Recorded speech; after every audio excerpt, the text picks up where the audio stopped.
Previously on Dread and Breakfast. The dinner rush is about to begin. Yeah, hi Sandy. I'm down here Sandra, at please. the diner. Jody broke her arm or something. I would estimate that the ambulance should be there within the hour. Josie, I don't know if we can be open if the regulars are treating you this way. No, we can't close. We can't close. The diner's always been open 24 hours. It's never closed. And they go into the back and they suit up. And they get on their aprons. Oh my god. Lita puts on one of those waitress outfits. This food, it looks fine, but it tastes like burnt and metallic, and it's just not good. Christine! I'm gonna make a simmer pot. Did I hear correct? Did you say the witch? Yeah, what about her? The term witch has so many. This isn't Salem. Her name was Eloise. And all of a sudden, the whole thing catches shit. aflame. There is still No. stuff spewing out of this I move it, pot. I move it. I get the pot. And you see someone descend from the ambulance. They wear a navy blue jacket with a patch sewn over their heart that reads Beck. You hear a clinking sound all around. The silverware, left askew on every single table in the diner, rattles and then levitates, spins to orient itself in one direction before simultaneously launching en masse across the diner.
Everybody make me a poll.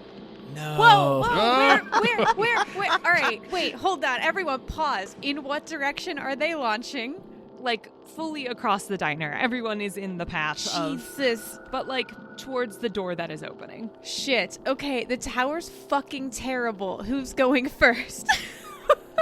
I'll go. All right, Yeah, shit. wait. By everyone, Christine, do you mean me and Marissa? Or do you mean Jacob, me, and I Marissa? mean everybody, because the door is Oh. open, and so Okay. everyone is in the line of fire. Terrible. All right, Marissa. I think you get to go after Jacob. All right, Jacob, Oh. you can do it. Ooh. Doing a Yes. great job. Bankertons are known for their athletic ability. in you. They really just win in like the Bank Olympics. Nice. There we go. I'm great at Jenga. You know. Yeah. Similar to legally distinct from Jacob. Okay, I go next? Oh, fuck me. Okay. You're all right, Marissa. This is terrible. It's going to be fine. It's going to be fine. This is Oh. no. Oh, good luck, Bob. Fob, I think I'm gonna be mean. Yeah, do it. Because Do it. both Ron and Lita are in danger, so I think you gotta pull for each of them. So Okay. tell us who No. you're pulling for each time so that we know. Okay, I'm going to pull for Lita. Every man dies alone. Go fuck yourself. Fuck your love. Fuck your decades of wedded bliss. Jesus God. This is tense. No. Okay. Okay. Huh? Huh? Okay. Okay. Okay. Okay. Okay. Okay. Okay. Yep. Okay. Okay. Okay. We're good. Okay. Okay. Lita is safe. Ronald. All right. Ronald McDonald. Ronald steps up. Rodolphus. Ron refuses the pull. Oh. Ron refuses the pull. Get fucked, kid. Oh shit. Shit, what does that fucking mean for you, You're gonna Ron? make me impale an old man. Stabby. Yeah. Stab. Ron- Stab. Ron wants to make sure that Lita gets out of the way and Lita's okay. Okay. So I'm not diving the other way. Oh my god. I mean, this doesn't like kill you, but it will injure you and like impact your play. Yeah. Hey, I have great news though. There's an ambulance here already. You don't know what Beck is capable of or not capable of. You haven't met them yet. God, I hope they're capable of some basic first aid. Ideally, they should know how to take care of at least some light stabbing. Light. But yeah, no, Ron's gonna refuse this pull. I don't like this. Damn, okay. Okay. All right. Wow. You can't tell me what to do. You don't know what I'm gonna do. You think I'm gonna zig? I'm gonna zag on you. You don't I know. knew you were gonna start doing your zigzag joke. Like Oh, I'm sorry. I'm trying to weave here, and Weaving is just organized zigzagging. So Okay, I want to know what fucking happens to this old man. Like, Okay. All right. Chip finishes pulling open the door. The silverware launches with force across the diner. Spoons, forks, knives whizzing past. You hear them like bullets moving past. Winnie, you hear them fly past you. Lita, you're at the cooktop. I think that you just have like a frying pan of eggs and in defense lift it up and a spoon knocks off of the skillet and you are protected from being hit by it. that's so good. Perfect. Chip, you duck to the left just as a knife whizzes past you and off into the woods beyond. Yikes. Ron, Yes. you also try to duck. Where are you right now? Are you still sitting in the booth or are you up and around? I think I was up and around. I think Ron's refusal to pull. I'm thinking it's like my wife is behind me. Like I'm between my wife and these flying things. So I'm just gonna stay there because if I move, then more will get at her. Is my thought. Okay. So Ron, you attempt to move in such a way to block Lita, to protect Lita. And for a moment, Ron, you are successful. You also hear a fork whiz past you. But the thing is, No. there's more than one fork. There are 7 forks. No. One of which ricochets off of the jukebox and turns direction right into your shin. Ah. Oh, ow. It lodges into your leg. You now have a fork sticking perpendicular out from the lower part of your left leg. Ronald. Christine, Yes? is this a good time to tell you that I always wear shin guards because I played Okay. soccer in middle school? And if you look at my character no, I'm being dumb. Bullshit. Yes, no, absolutely. Ow, fuck, ow, god damn, this hurts. Shit, piss. Ow. I think Lita's in shock for the moment, and then sees that, cause like she just had a bunch of shit fly at her, and then Lita is just like, oh dear, and like as long as things have stopped flying, would try to go over to Ron, who is now like sitting in a chair. Lita absolutely rushes over to Ron. The rest of you are, I think, maybe still a little bit frozen in shock about what just happened. Yeah. Beck slowly peeks around their backpack, which they had whipped around to use as a shield, and they turn the pack to look at it, a knife sticking straight out from the middle. Oh my god. It gleams in the light as Beck rotates it around, gazing with a look of shock and wonder on their face What? before looking up at all of you. So the stories are true. Cool. Oh my fucking god. Oh dear. Chip just shakes his head. Winnie, we got a fan. Yeah, Winnie, like, seeing that Lita's, like, fucking frying pan situation works, she whips out, another, like, a cast iron fucking skillet and, like, is holding that damn. in one hand and a spatula in another. And she's just like, You're ready to fight. Jackrabbit jumping over 4th of July fire pit. Who? Hello. Oh, hi. Sorry. I'm Beck. Nice to meet you. I'm from the hospital. We got a call that there was an emergency here, but what's going on here? Well, as you can see, our situation is quickly becoming more dire than a mackerel in a mine shaft. All right, Ron is hurt. We also have Josie's in the back, and she's got one hell of a... Oh, shit. Josie's here? Mr. Bankerton, handle this. Winnie's going to run in the back to see if Josie's hurt. Like, did cutlery fly back there? No, Josie's... You get back there and Josie's fine. This was all just happening in the main room. Okay. You scared me. I thought you were going to kill her off screen. Uh-huh. And you No. walked in and Josie impaled by the heart by a steak knife. Ooh, what a way to go. Okay, then in that case, I think Winnie would be like half in the door leading to the back and half like leading out just so she can manage the rooms. No patrons are in the diner at this point, correct? Correct. I mean, I'm here. Well, yes. Chip... You don't count. Other than you and Ron and Lita. Present company. PC's excluded. Yeah. I think Beck would go over to Ron and take a look at his leg. Blood is dripping down from all 4 points where the tines have impaled themselves into your meat. Nothing a bit of dirt won't fix, I'm sure. I just need something for the pain. Well, I don't know if I have anything for that, but, and they pull out a bottle of peroxide. Not quite dirt, but let me do this. And they start to clean the area around the fork. Ow. And then look back up at you and say, you got something to hold on to? Yeah. Ron and Lita hold each other's hands. Good, I was hoping that would happen.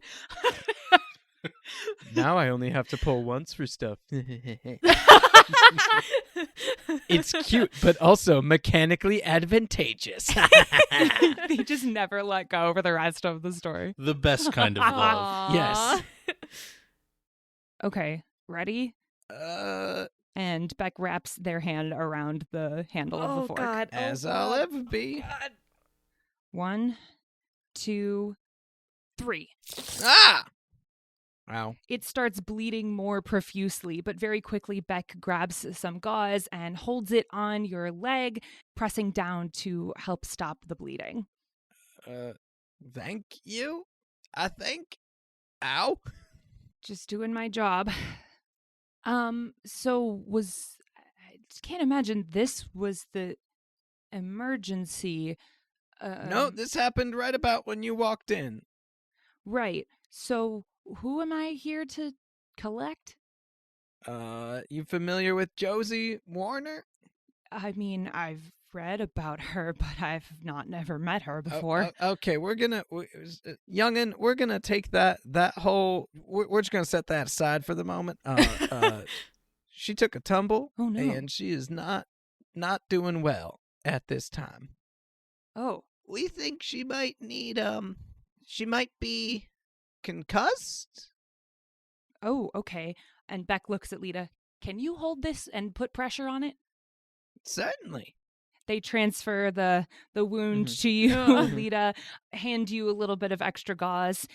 Now, if this starts to bleed through, don't take the bandage off. Just put more gauze on top of it, okay? I can do that. So where is the person who was originally hurt? That would be Josie. She's back here. Sorry for going into a tizzy. Chip, do me a favor. I don't know what in the hell good this'll do, but it's worth trying. My special batch of muffins under that glass case over there. Go throw a couple on the regulars table. Maybe they're just hungry. can't help it. Just be polite, say thank you, and ask them to stop trying to kill us. Sure. Do they like the blueberry or the banana one? No, absolutely not. That is the candied orange chocolate muffins, the special ones. Wow, that sounds delicious. They are. Don't touch them. Come on. Sorry. I'm sorry. We have a child coming into our midst who is just like bright-eyed, bushy-tailed, wants to help, and we're all just like, oh God, no, stop, no. Beck is not a child. Like, they're a full ass adult. Like, Yes, no, I'm an old woman. I feel like compared to all the rest of us, you are a youngin'. Except maybe Chip. Except maybe Chip. Well, I don't know. Is Beck old enough to have a child?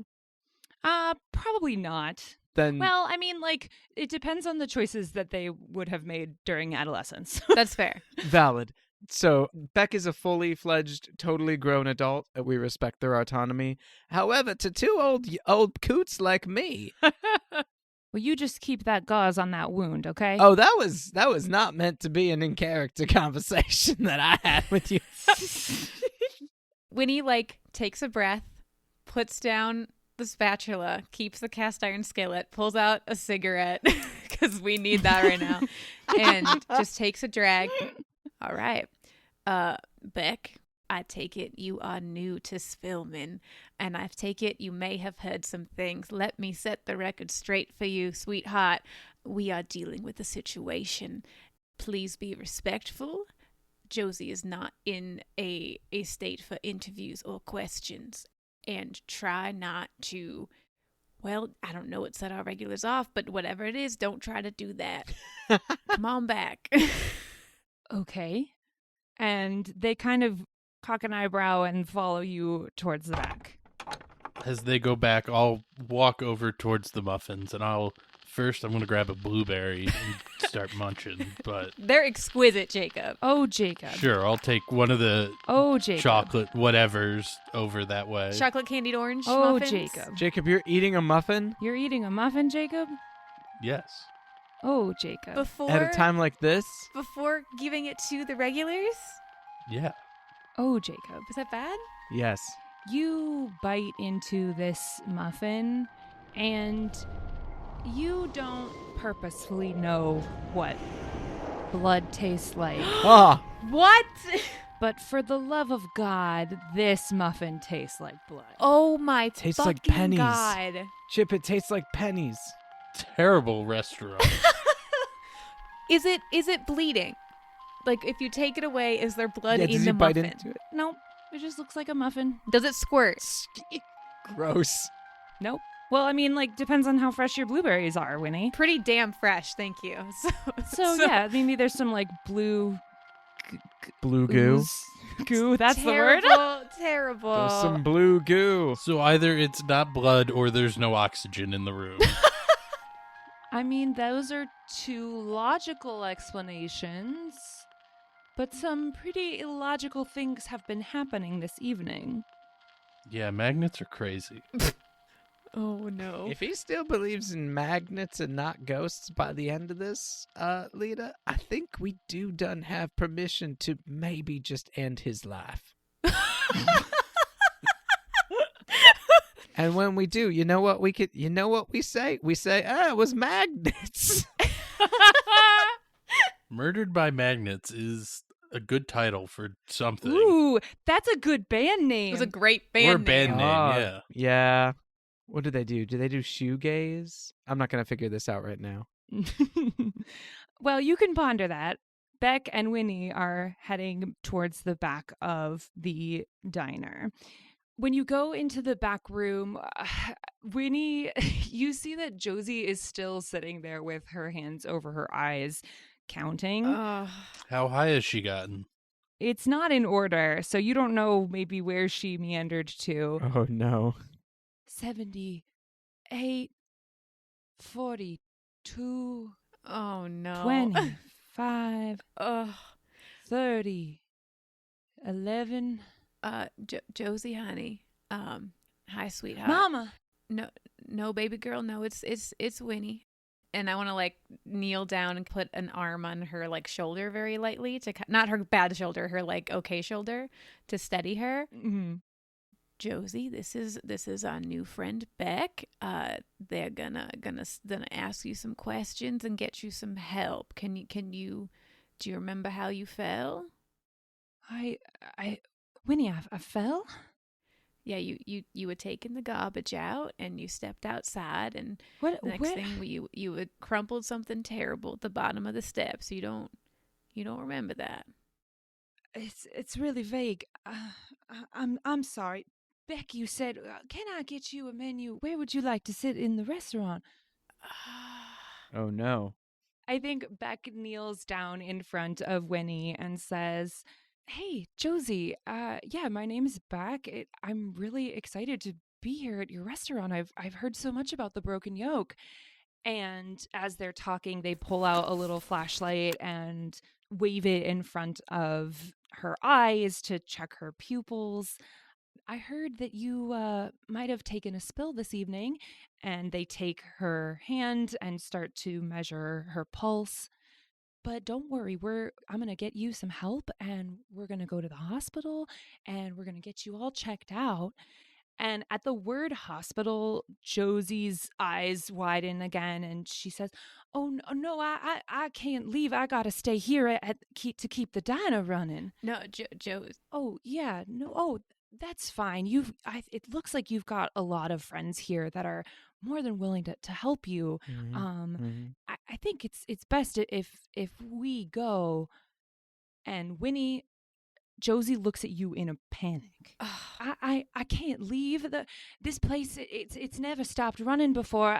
The only time I leave is it's too early.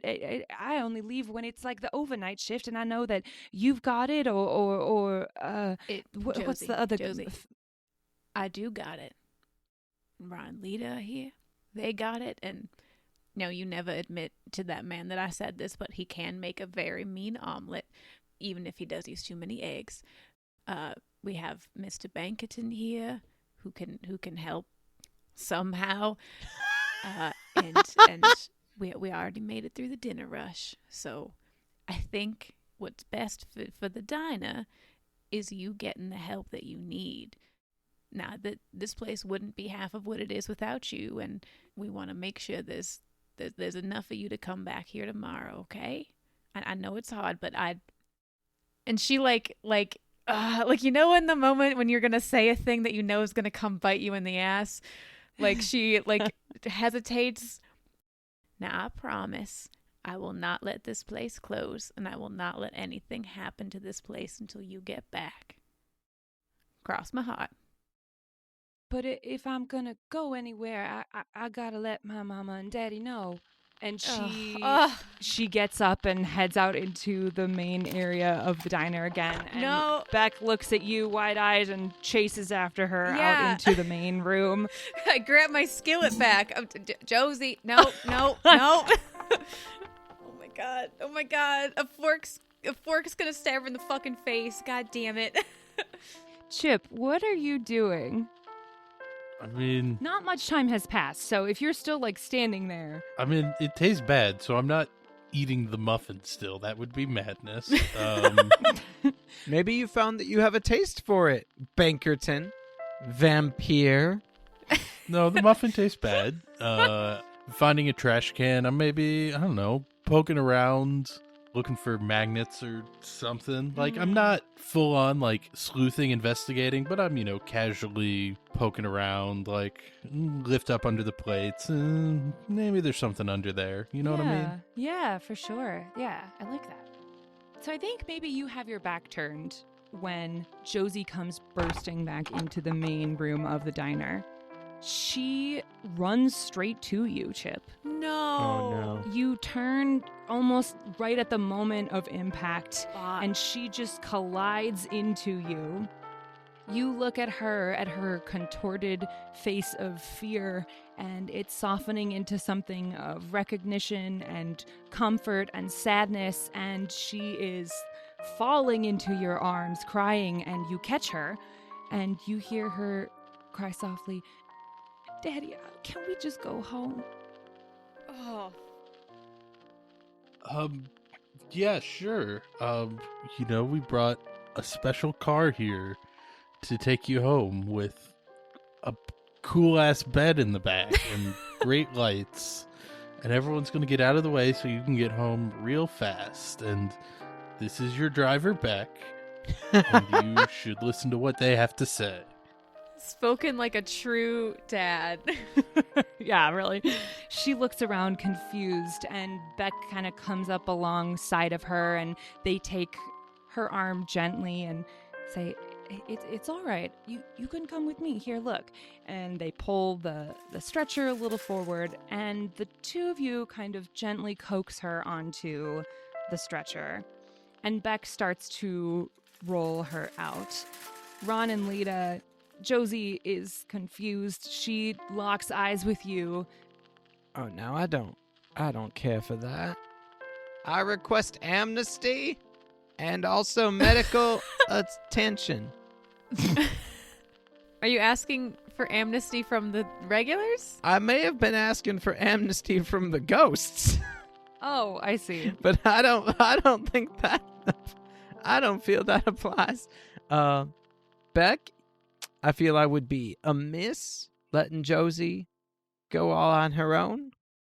Are you saying you want to go to the hospital? Yes.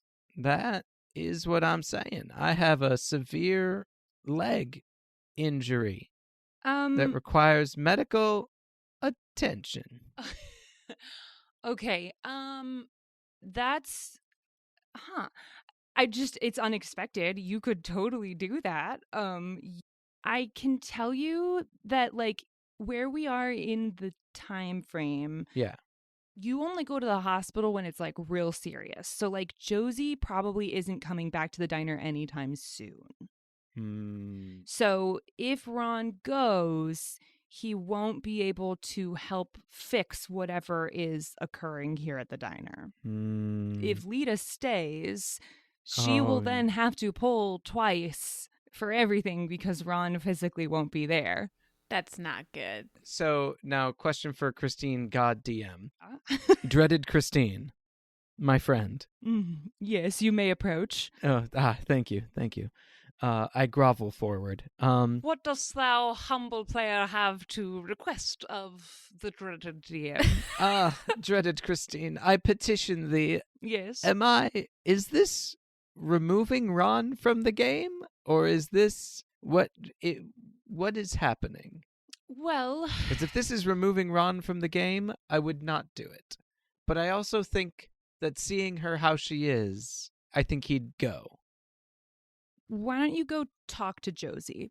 If you have this desire to potentially go with her and comfort her, start with talking to her. That's valid. Yeah, she's an autonomous person who can make her own decisions. All right. When they put her on the stretcher and start wheeling her out, Ron's gonna get up. Beck, 1 second, please. If I might just speak to Josie in partial private. Of course, sure. Thank you.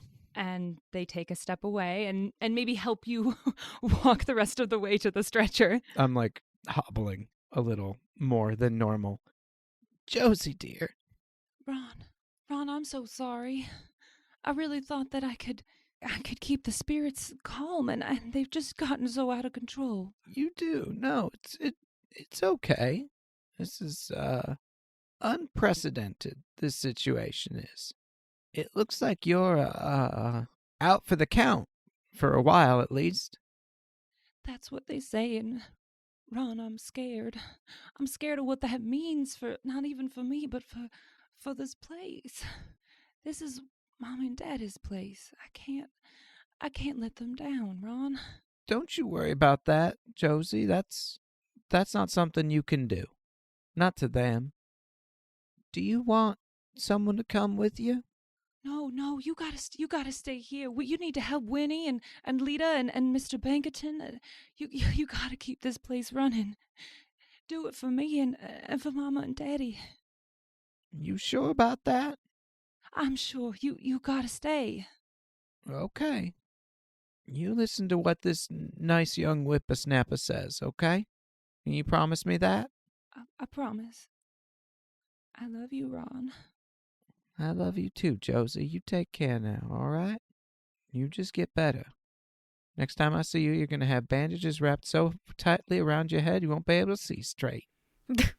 Well, that doesn't sound particularly pleasant. Oh, maybe that was just something we did in the war. And I give her a hug.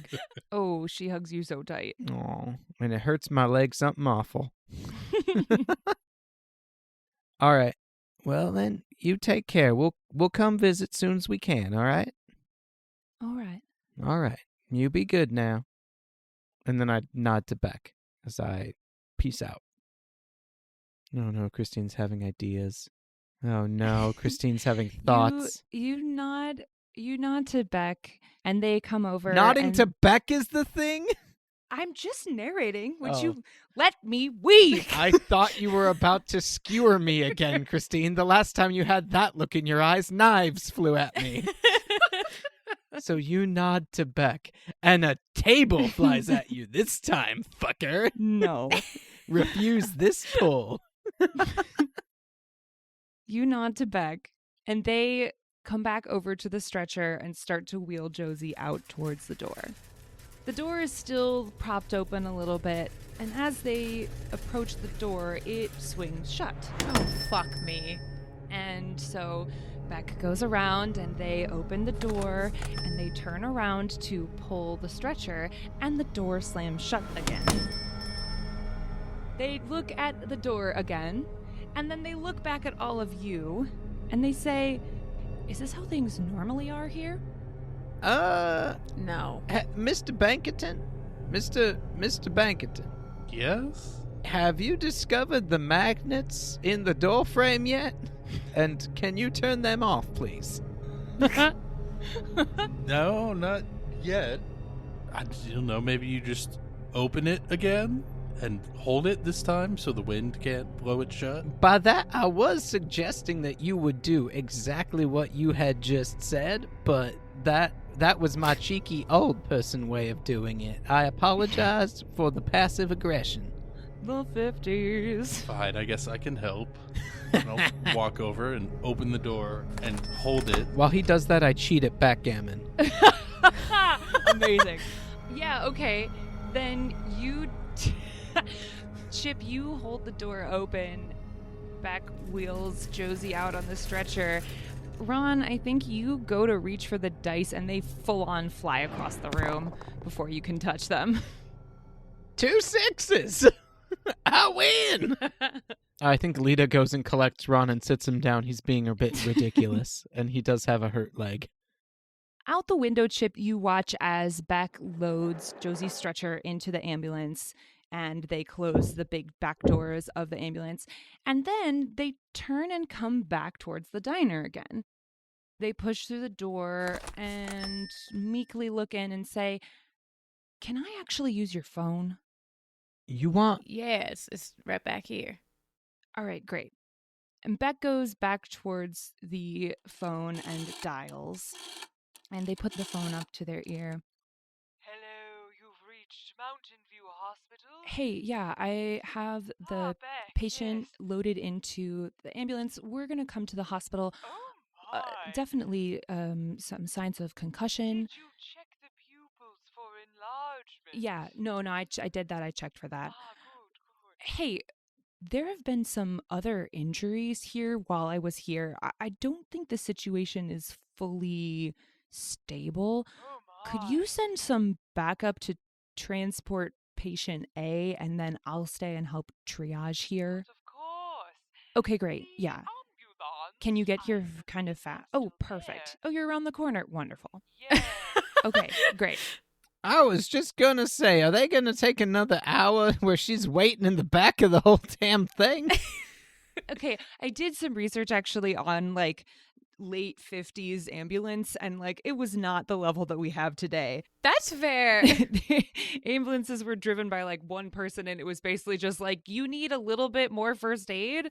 Oh no, you need to go to the hospital. It's probably because you're dying. Oh no. That's pretty good. So actually, Suddenly now there's a second ambulance. There are 2 ambulances now. yeah, that the budget came through.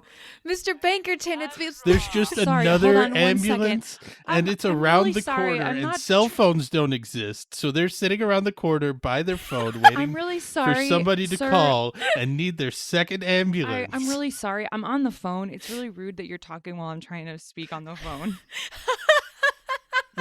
There's a second ambulance. Mr. Bankerton, it's all thanks to your and Your your father's donation. generous donation. tax deductible too. Yeah, they're sending the Bankerton wagon. So They finally just got it up and installed this past week. In the last 30 minutes. Well, that's when the gas got here. I'm not saying anything. Capitalism.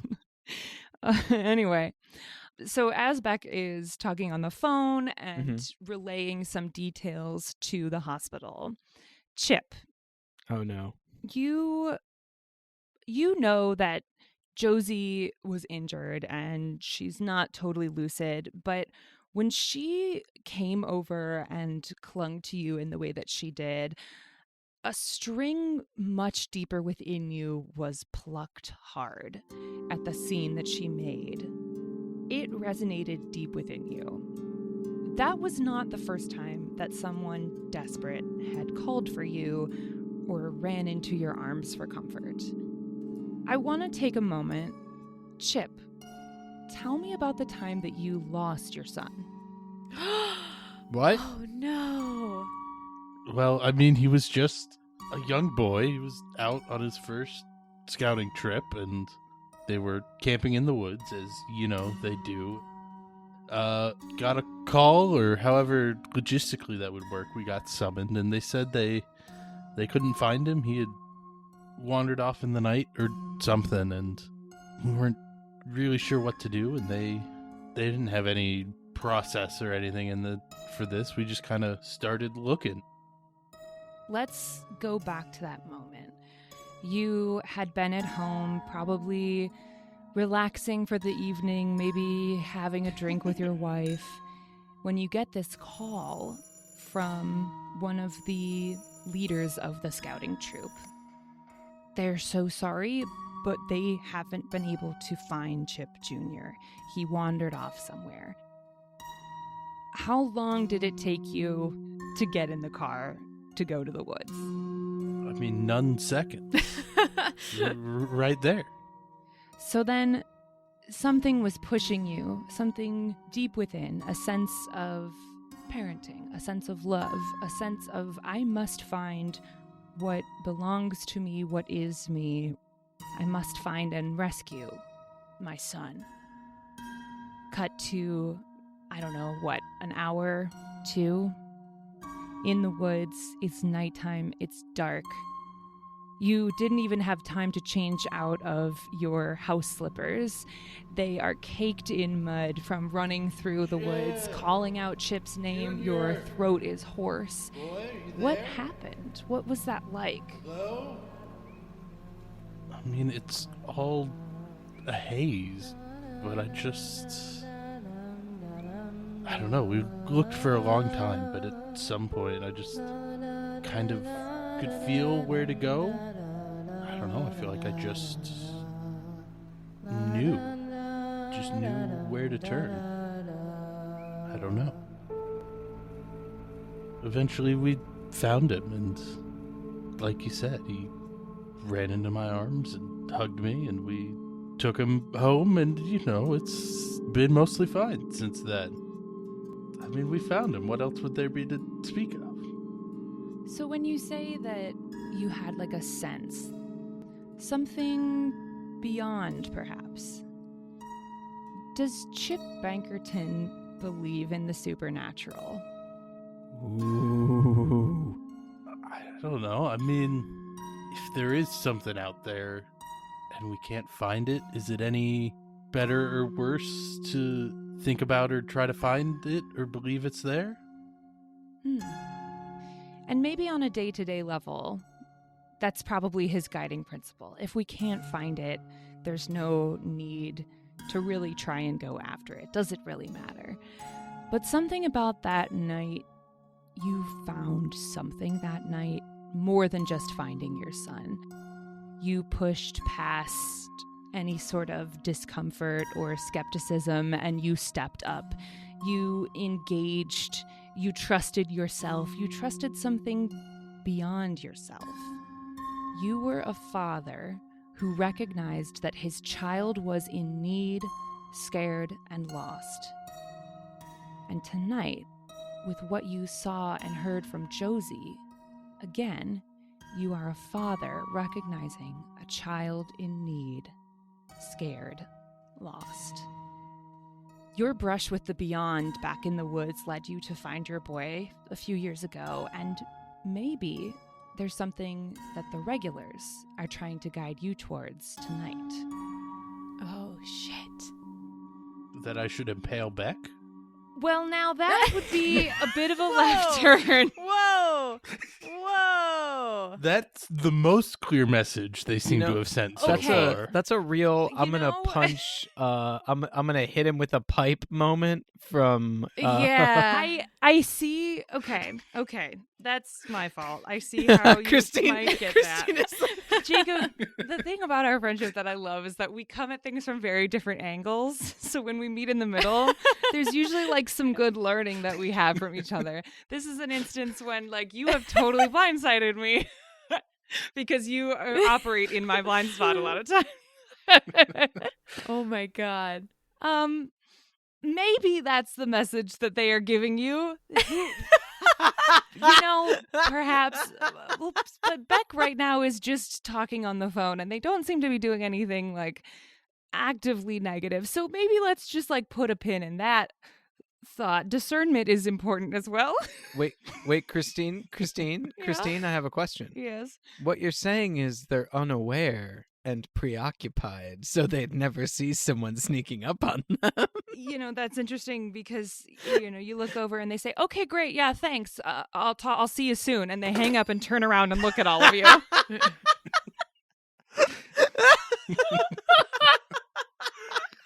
Jacob, congratulations. We scared God. Hooray!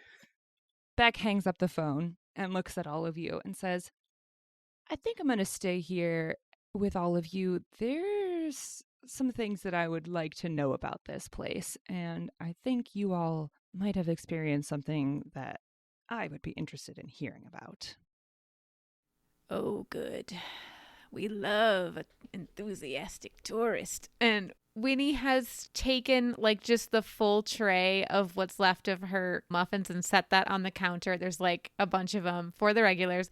And she is starting to systematically like pick up the silverware off of the ground, not moving very fast. Like, I'm going to pick up the forks over by this table, bring them to the sink. And now I'm going to pick up the forks. Like, she's trying to tidy in a way that doesn't seem threatening to the regulars, because like she is trying not to let it show, but she is deeply unsettled at this point. Lita would like to help Winnie with what she's doing. I can get the spoons from over here. I can help over here. Lita, I appreciate that. Why don't you pick up the ones by your table and stick by Ron? I think he's still oozing out there. But Beck, you're in luck. You're in a room full of certified Spillmanites who have lived here near all our lives. I mean, Ron and Lita, I knew the founder, George Spillman himself. So, what would you like to know? Well, A real piece of shit. As you say that, Lita, you're bending over to pick up a spoon as you're doing that, and like you notice that like all of them are very gently and slowly, like the spoons are all collecting in one area and the forks in another closer to Winnie, and like the knives maybe closer to where Mr. Bankerton is. Interesting. Wait, But so the spoons are by me. Which one did they agree with? Wait. Oh, that's not important. It's not important who has what thing. It's almost as if the place is cleaning it, helping with the effort. It's because of the fucking muffins. And Beck looks around and they say, interesting. I definitely want to hear more about everything. They look out the window and a much smaller small car with the Mountain View Hospital logo has shown up, and they said, I'll be right back. And so they head outside to kind of negotiate all of that. This is the person who will take the ambulance, take Josie to the hospital safely, and then Beck jumps back in. I would like to pocket a knife while they're gone. Yeah, sure, you can do that. Oh no. The sharper the better, but someone recently told me I'm surrounded by knives. Steak, knife, so... steak, knife, steak, knife. I love that. I love that for you. And I've recently felt the urge to stab, so... Honestly, if you could get a resource, get the resource. Great instinct, Jacob. I award you a gold star. Oh no. Ooh. I'm going to write down that I have a gold star. That's I will great. be Yeah. looking for uses for stars. So I'm writing down gold star. And knife, comma, steak. Knife, comma, steak.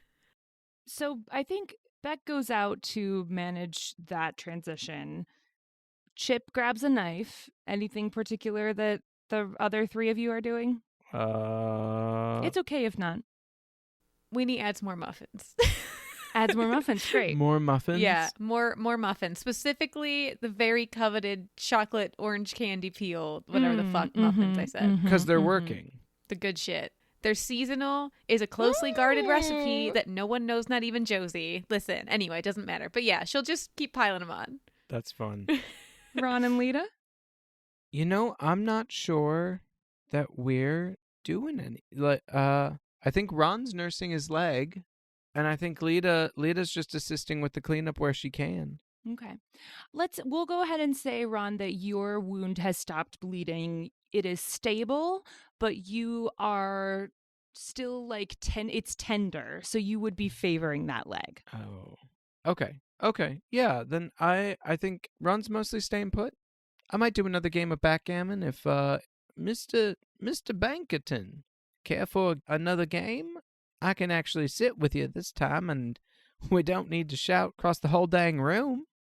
Yeah, what about checkers this time, though? It's a little harder to cheat at. Now, you're saying cheating as though I was the one cheating. Yes. That is simply not how I remember it, but let's play. I would like to move one of my checkers diagonally, one space across the board. Make a poll. Just kidding. Oh, oh no. Christine. King me, bitch. Christine. No, that I'm would kidding. have been amazing. I'm kidding. But you all can roll a d6 for me. Oh, Oh. fuck me. God damn it. That means things are going to get bad again. I mean, maybe. 2. 5 again. Oh, I got a 6. Cool. Okay. Were 5s knives? No. Knives for 5s. I think 5 is blood. I think 5 is touch. Okay, so Jacob, you got a 5. Mercy, you got a 2. Fabrice, you said you got a 6. That's true. Lovely. All right. Is anyone else worried? Beck re-enters the scene. Thwack. They are ready to rock. All the doors slam shut once they come in. Oh, good. And Beck looks at you, Winnie, and says, "Can I get a cup of tea?" Earl Grey, English breakfast, green, pick your poison.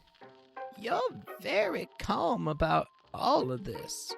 So I should probably introduce myself a little more than I have. My name's Beck, they, them. I'm obviously an EMT here, but I'm newer to town. I travel around a lot, everyone needs an EMT. And the thing is, I'm kind of a bit of a ghost hunter, and I'd heard about Spillman and this weird old haunted mining town with a diner filled with poltergeists and incredible lore about ghosts and witches, and I just thought... Okay, we're gonna set a ground rule. Our regulars tonight have been a little touchy when it comes to the W word, so maybe Pull that back. don't say that out loud. Which? Stop! I keep adding muffins. I throw another muffin. Keep adding muffins. And if I run out of muffins, I just put just a whole pie. Just a whole pie. What? Can I ask what you're doing there? So, in the past, on nights that are not tonight, when everything's a little upside down, regulars, which is what you call poltergeists, appreciate a little offering, a little piece of food that's just for them. And I'm just trying to offset some of the bad juju that's going on in these walls right now. What type of tea would you like? I'm so sorry. Anything with caffeine is fine. Winnie will slide over a peach green tea with a little peach slice in it, set down cream and sugar next to them, and have a pot of boiling water also. Thanks. They look at the pile of muffins in this container now. It's overflowing, and look back at you and say, "So I'm guessing that some crazy shit's been happening tonight." That, I believe, is an understatement. Maybe some stressful things? You look like you are barely holding on, they say, looking over at Chip. Call him out. Oh, I'm okay. I'm just here waiting for you're new in town, you don't know. It's fine. I'm here to pass the time. I mean, I'm new in town, but a bit of a research nerd, so I know a little bit about Spillman. I know tonight's the Harvest Festival and all that. Have you ever heard of the spontaneous recurring psychokinesis theory? Gesundheit. They take a seat at the counter. So, spontaneous recurring psychokinesis theory, it's this whole huge thing, but basically it's the main theory behind how poltergeists work. It suggests that poltergeists can be manifestations of emotion built up during times of stress, like that tea kettle. And they point to the one that you just poured, Winnie. When you heat it up, the water inside, it boils and boils, and it turns into steam, and the pressure builds and builds until it has to come shooting out, and it makes that terrible whistling sound. It's kind of like that.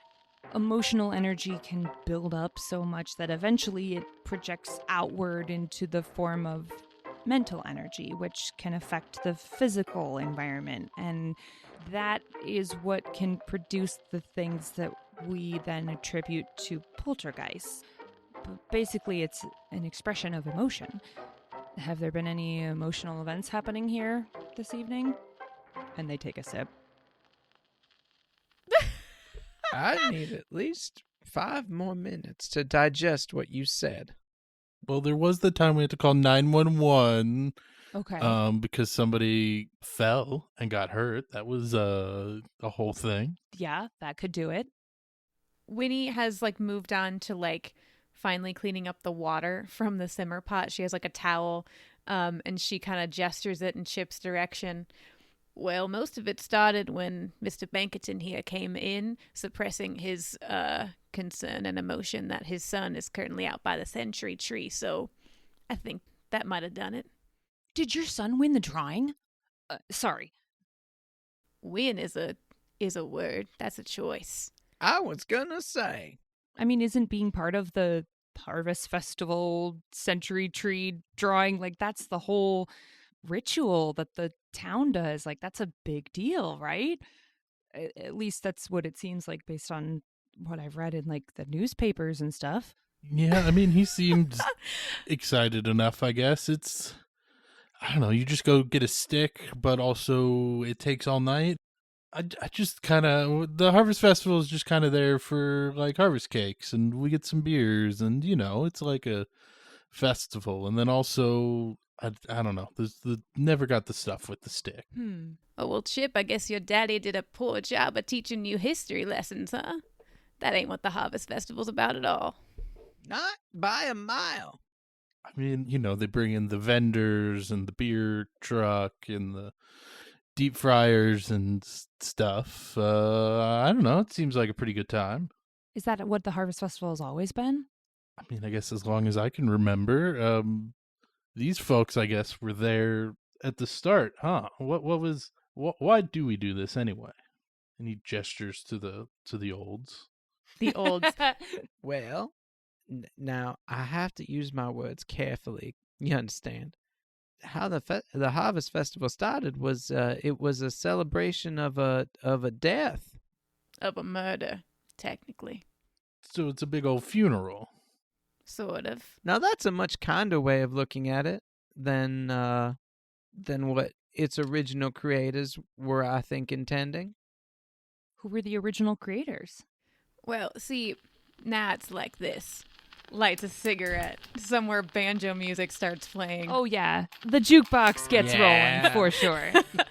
Sit down, everyone, for some fucking tasty lore. Hell yeah.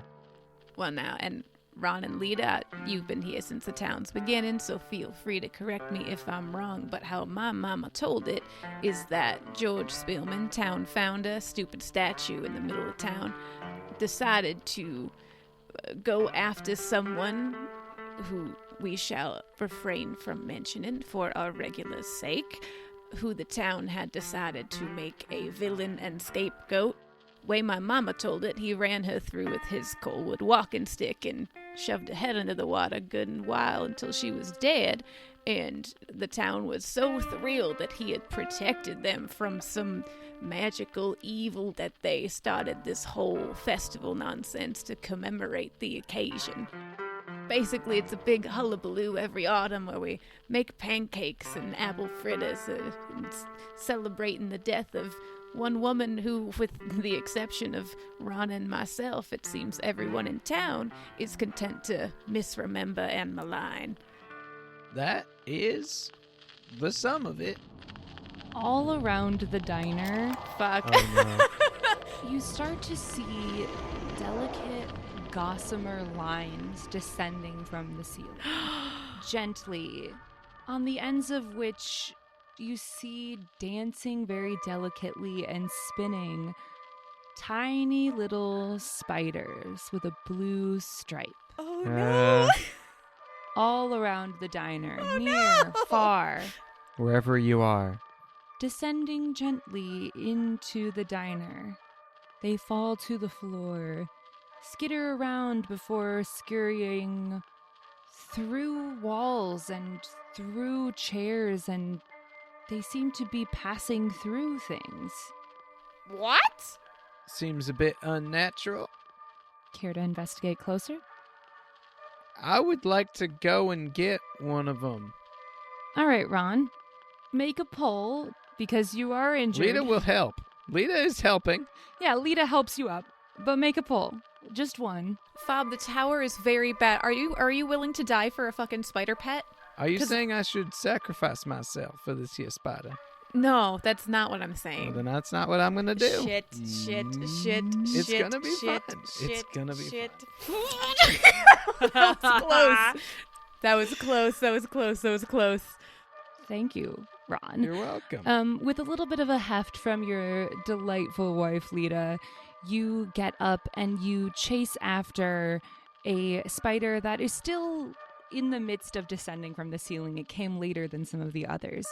You reach your hand out to grasp the spider, and you go to close your fingers around it, and your fingers pass through it as well. What? And you have the strange sensation that this is a hallucination. What? Winnie, what did you put in the coffee? Cinnamon. Winnie. Cinnamon. It's always been cinnamon. Do we all see his hand pass through the spider? Oh, for sure. How does Projections. how does Beck react? Yeah, what's Beck doing?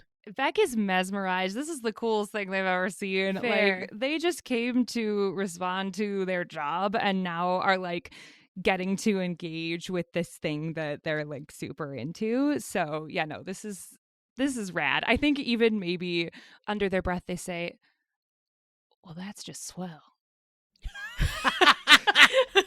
That's great. Oh, fuck. What the fuck? Okay. Well, color me cayenne. We have a new. My mom always said spiders were good luck, not Okay. Ghosts? I think Winnie just goes in the back and just pours herself do we have whiskey? Sure. Yeah, does Winnie have a little thing of whiskey somewhere? That seems in character. Oh, you bet she fucking does. She goes behind the line, pulls out from behind the maple syrup a secret stash of whiskey from the fucking Prohibition era that they've just had. Because this place opened in the 20s. It was, yeah. That's there. And she pulls out a shot glass, tops it off, and just slams it. Okay. This is new, and Josie's not here. Okay. Okay, what you said Okay. that things have been really stressful tonight. I wouldn't totally panic. Poltergeists can appear as a result of large stress, or they can be another theory is that they can be the spirits of people who were really familiar with this place. You keep calling them the regulars. That could line up. Well, the only problem with that theory is that, according to Josie, they got here as soon as the diner opened. Well, I mean, opening a diner is stressful. Maybe they just appeared because of the nature of the place, and, well, they look around.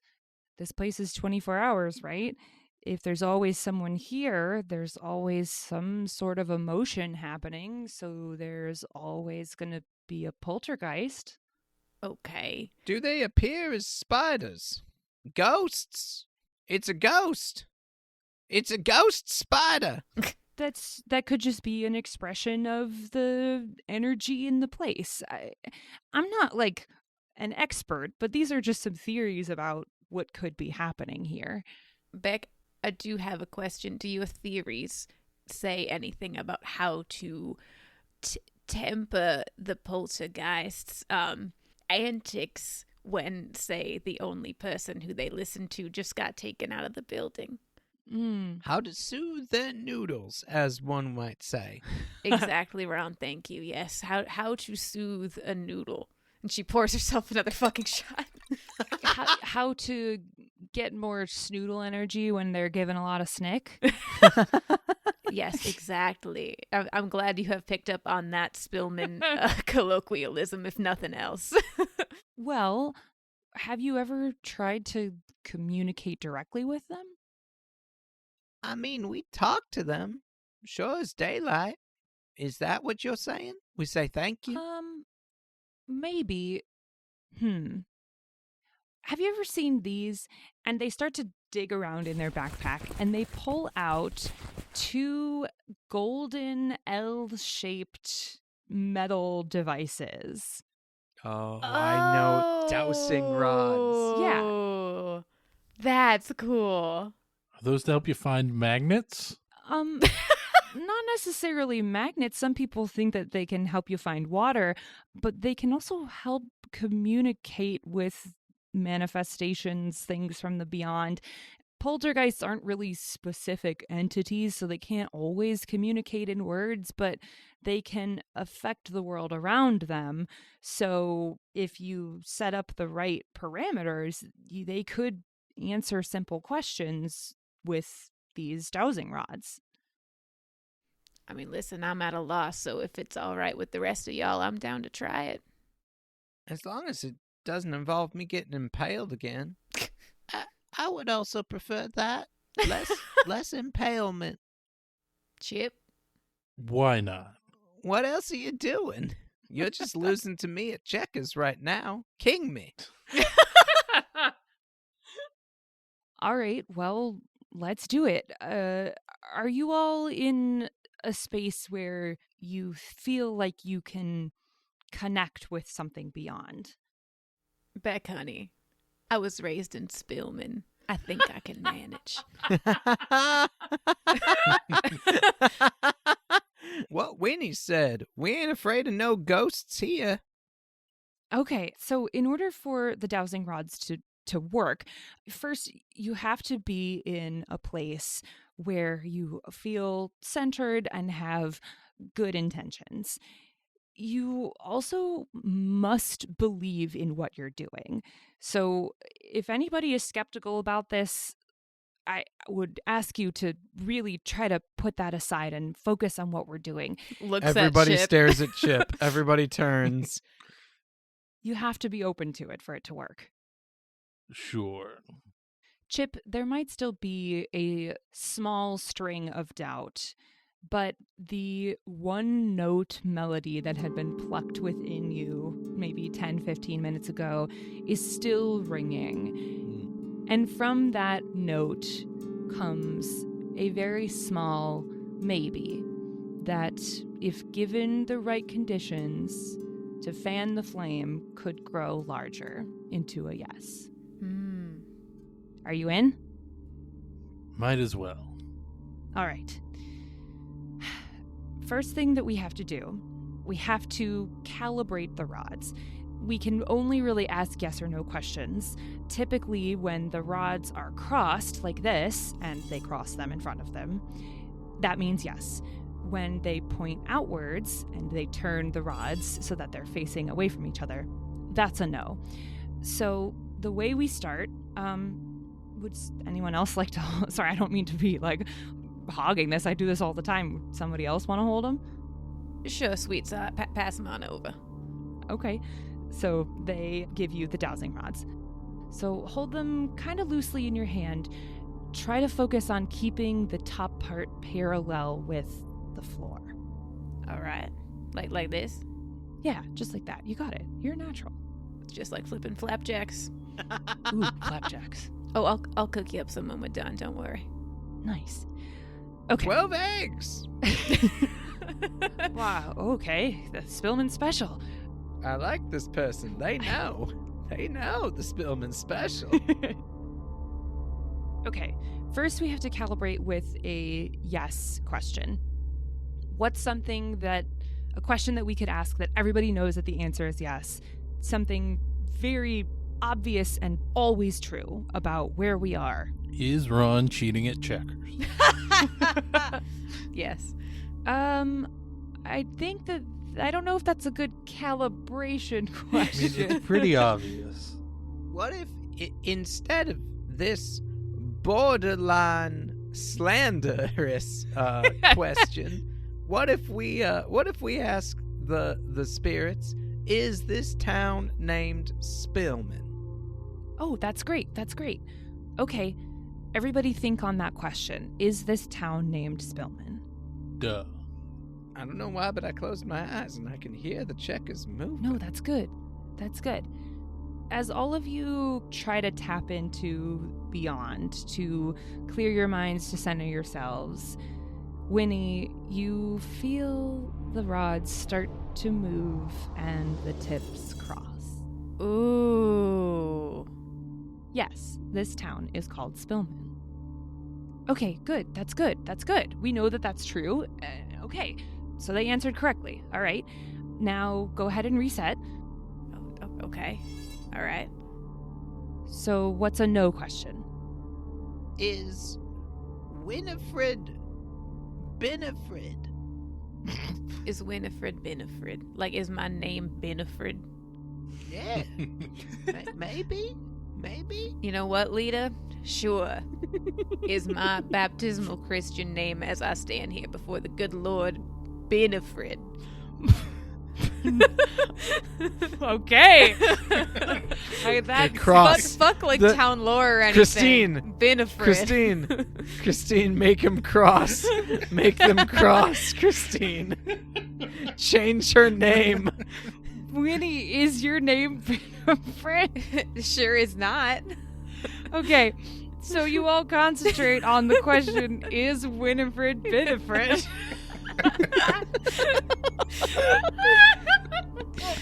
Stupid. And they point opposite directions, obviously. Well, that's a damn relief. Good to know. You could have made her Christian name Benefred. Not quite what we're doing here, but that is a possibility. That's fair. Okay. All right.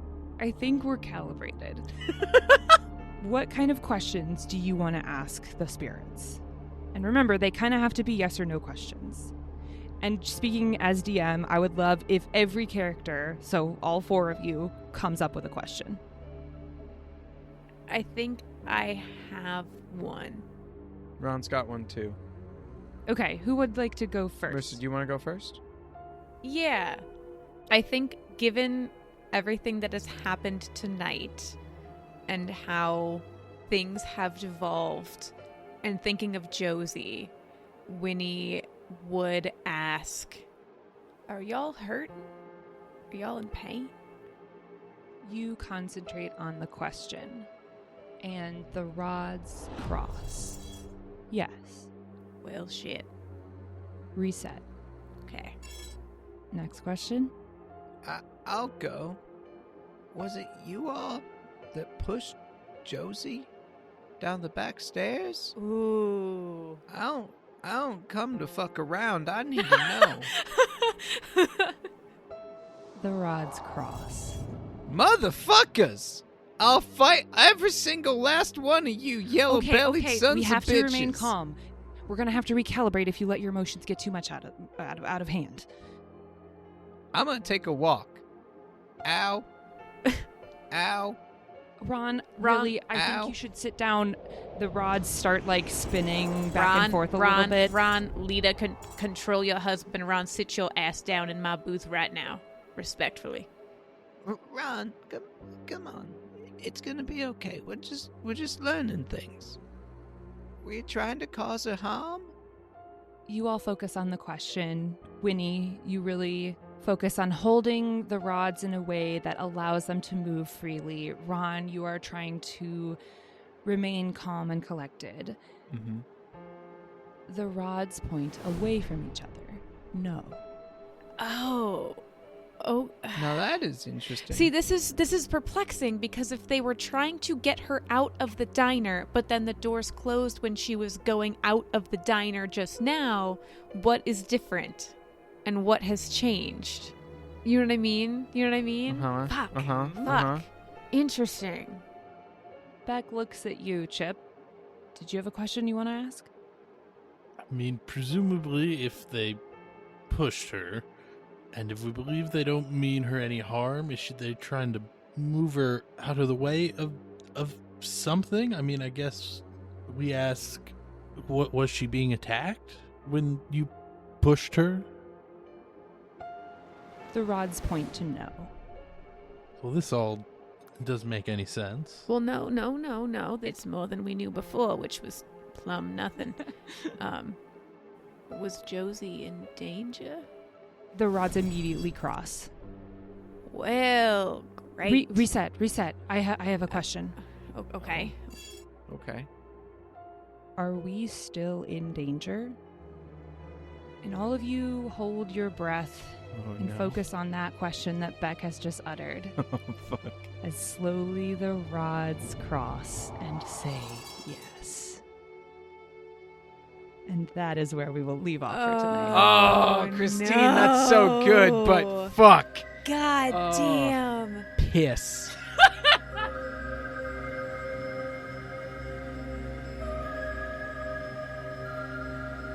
This episode is sponsored by the 2 metal rods I'm about to pull out of the ground and wave around and do this in my house. Hello, dear listener.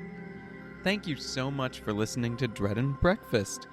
Our theme song this season is composed by Morgan Thomas Mills and samples music courtesy of the American Folklife Center, Library of Congress.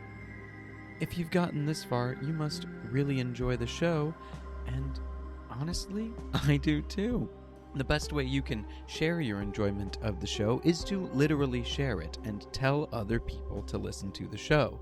It really helps us grow, and it's the best thing that you can do to help us out. So thank you so much. We really appreciate you doing that.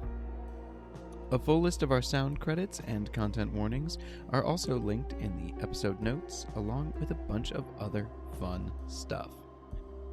We'll see you guys in 2 weeks for the next part of the story.